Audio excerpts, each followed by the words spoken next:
इस्तीफा मंजूर हो चुका है।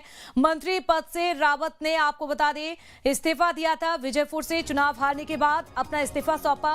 मोहन कैबिनेट में वन मंत्री थे रामनिवास रावत, जो कि हाल ही में जो उपचुनाव हुआ मध्य प्रदेश की विजयपुर सीट पर, उस उपचुनाव में रामनिवास रावत को भारतीय जनता पार्टी ने टिकट दिया था, लेकिन आपको बता दें चुनाव वो हार गए। मुकेश मल्होत्रा यहां से जीत हासिल उन्होंने की कांग्रेस से टिकट पर, और अब उन्होंने अपना इस्तीफा भी सौंपा है। अतुल हमारे सहयोगी जुड़ चुके हैं। अतुल, देखिए, वन मंत्री का दर्जा दिया गया था, लेकिन चुनाव हारने के बाद ना तो मंत्री और ना ही विधायक, इस्तीफा सौंपा गया, क्या अपडेट है?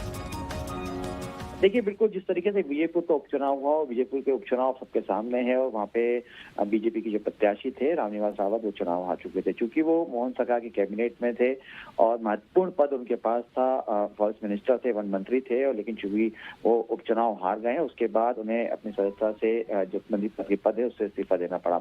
लेकिन चुनाव हारने के दूसरे दिन ही बाद ही उन्होंने इस्तीफे की पेशकश कर दी थी। चूंकि मुख्यमंत्री मोहन यादव 6 दिवसीय विदेश दौरे पर थे, और विदेश दौरे के आने के बाद तमाम मंथन के बाद उनका इस्तीफा मंजूर कर लिया गया है, और उनके इस्तीफे की जानकारी भी सामान्य प्रशासन विभाग ने जारी कर दी है। देखिए, चूंकि पिछले दिनों हमने देखा किस तरीके से चुनाव हुए, और चुनाव के दंगल पूरी ताकत के साथ रामनिवास रावत चुनाव लड़े, लेकिन वहाँ की जनता ने कांग्रेस प्रत्याशी को पर अपनी भरोसा जताया और उनको विजय हासिल करवाई थी। ऐसे में चूंकि अब रामनिवास रावत विधानसभा के सदस्य नहीं है और मंत्रिमंडल में नहीं रह सकते थे, और उन्हें इस्तीफे की पेशकश की थी, और जिसको लेकर पेशकश होते हुए दिखाई दी। अतुल, लेकिन ये देखिए इस्तीफा दे दिया गया है, लेकिन अब यहाँ पर रामनिवास रावत की आगे क्या भूमिका बनने वाली है भारतीय जनता पार्टी में? देखिए, जिस तरीके से न्यूज स्टेट ने उनसे बात की थी, तो उन्होंने इसी प्रकार से कहा था कि जो भी पार्टी अब आगे की जिम्मेदारी देगी वे उनको पूरा करेंगे। लेकिन बीते दिनों तमाम नेताओं से मुलाकात की, जिस तरीके से हमने देखा बीजेपी प्रदेश अध्यक्ष से मुलाकात की, इसके बाद नरोत्तम मिश्रा से उन्होंने मुलाकात की, तमाम नेताओं से मुलाकात के दौर उनके चल रहे हैं। देखिए, क्योंकि चुनाव हारे हैं और चुनाव हारने के बाद अब पार्टी में क्या उनका दायित्व रहेगा, क्योंकि दल बदल के वो बीजेपी के अंदर आए थे और बीजेपी की तरफ से चुनाव लड़े थे, लेकिन अब आने वाले दिनों में किस तरीके से बीजेपी उनका आगे इस्तेमाल करती है और किस महत्वपूर्ण भूमिका में रहती है, ये तो अभी साइंस बना हुआ है, सस्पेंस बना हुआ है।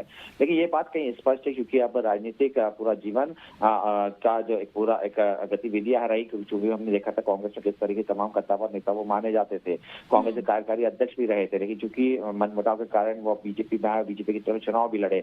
अब बीजेपी के अंदर आगे क्या भूमिका रहेगी, किस प्रकार से उनका दायित्व दिया जाएगा, किस तरीके से, क्योंकि हमने देखे कई ऐसे नेता हैं जो चुनाव हारने के बाद दरकिनार कर दिए जाते हैं, लेकिन अब चूंकि रामनिवास रावत उस क्षेत्र में काफी दखल रखते हैं, एक बड़ा चेहरा भी हुआ करते थे कांग्रेस का, ऐसे में बीजेपी आगे अब क्या उनके किस तरीके से प्रयोग करती है उनके ऊपर, और किस तरीके से आगे महत्वपूर्ण जिम्मेदारी देती है, ये अभी पूरी तरीके से स्पष्ट नहीं हो पाया है।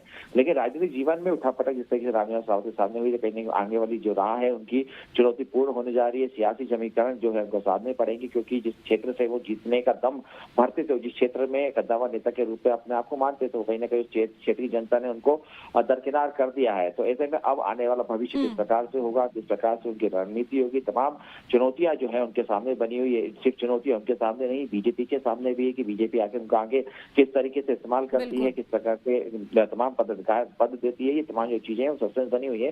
हालांकि लेकिन आने वाले समय में आने धीमे धीमे इस चीज को स्पष्ट होती हुई दिखाई देगी। बिल्कुल, देखिए काफी चुनौती थी, और सबसे बड़ी चुनौती तो यही था कि विजयपुर सीट पर कैसे जीत हासिल करते हैं, हालांकि वो तो नहीं कर पाए हैं। चलिए, शुक्रिया। आगे देखना होगा कि क्या जिम्मेदारी भारतीय जनता पार्टी की ओर से अब रामनिवास रावत को मिलती है, और क्या उनकी भूमिका पार्टी में रहने वाली है। तो ये बड़ी खबर आपको बता दें, रामनिवास रावत का जो इस्तीफा, यानी कि जो इस्तीफा उन्होंने दिया है, वो मंजूर हो चुका है।